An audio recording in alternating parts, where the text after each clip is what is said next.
Hey, everybody, John Granato and Josh Jordan. You can hear us on ESPN 97.5 and 92.5. Josh also does a lot of work with SportsMapHouston.com. Hit subscribe if you haven't yet so you get all of our content here at SportsMap HOU.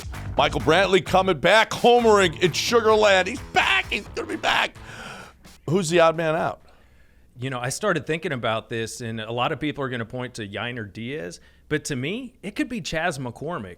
And here's why. When Justin Verlander pitches, it's Dubon in center.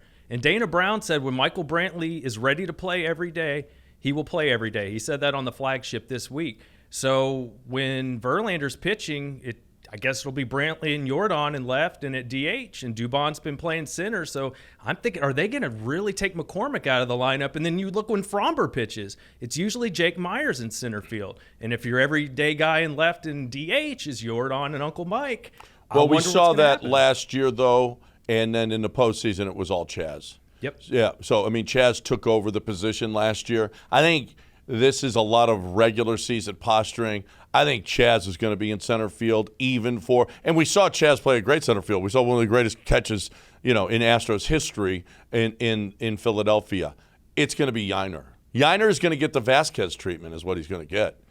Maldonado is going to catch, and then once in a while, Yainer is going to be out there maybe for Hunter Brown or J.P. France or whatever. But certainly for Verlander and for Fromber, it's going to be Maldonado. And he's not going to put Yainer at first because he doesn't think Yainer can play first. He's not going to DH him because you got to DH Jordan, especially on the road, or Michael Brantley. Now, if there's a lefty on the mound, though, he won't put Yainer in there because Yainer can't hit lefties. Remember, he's got 51 at-bats, so we know he can't ever hit a left-hander. I think Yainer's the guy that gets squeezed, and I think we're just going to have to live with it. Well, I mean, what worries me, though, is this year's different. We're not ahead in the division. You got to make up some ground against Texas. And he didn't start pulling Dubon out of center field until the postseason, as you pointed out. So if he keeps on that same trajectory, then that means McCormick is going to have less at-bats.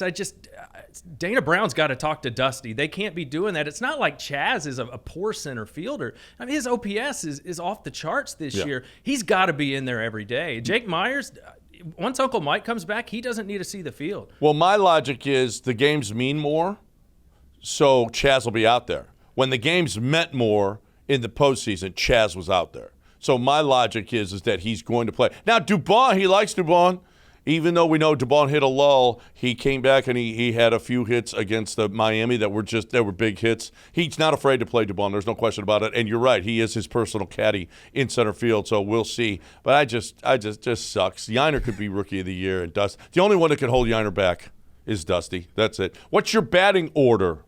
Let's say it is Maldonado behind the plate. He's obviously ninth. What's your batting order with Michael Brantley back? I kind of like the way they have it now with Altuve and Breggy at 1 and 2 because I was looking at it. It doesn't make a whole lot of sense to me to put Brantley back at 2 anymore because I like Tucker and Jordan at 3 and 4. I like them getting more at-bats in the lineup. So I'd like to see it after Jordan at 4, you go with the righty there to split up the lefty and put McCormick in and then put Brantley after McCormick. I think that would make a lot of sense. And then either Singleton or Abreu, whoever it is after that, and then Pena and Maldi. It'll be interesting to see if he drops Abreu all the way to 7th because that would be the case. Pena 8th and Maldonado 9th. Yeah. If Yainer's in there, where does Yainer bat as opposed to where Abreu is? Mine would be, I like Bregman too. I like Altuve, Bregman, Jordan, Tucker, followed by McCormick, Brantley, Yainer, Payne. I mean, look at that lineup. That's amazing. It's a great lineup, and that's the best lineup that you could possibly put out there. It's the best.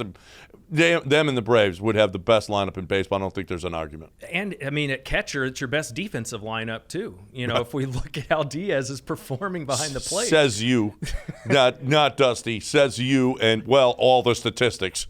But forget all that because Dusty says it's Maldonado, and that's that. And he don't want to hear all your fancy analytics. Okay, sorry. He doesn't need our help, John. No, he doesn't need. He's got over 2,000 wins. I don't know if you heard.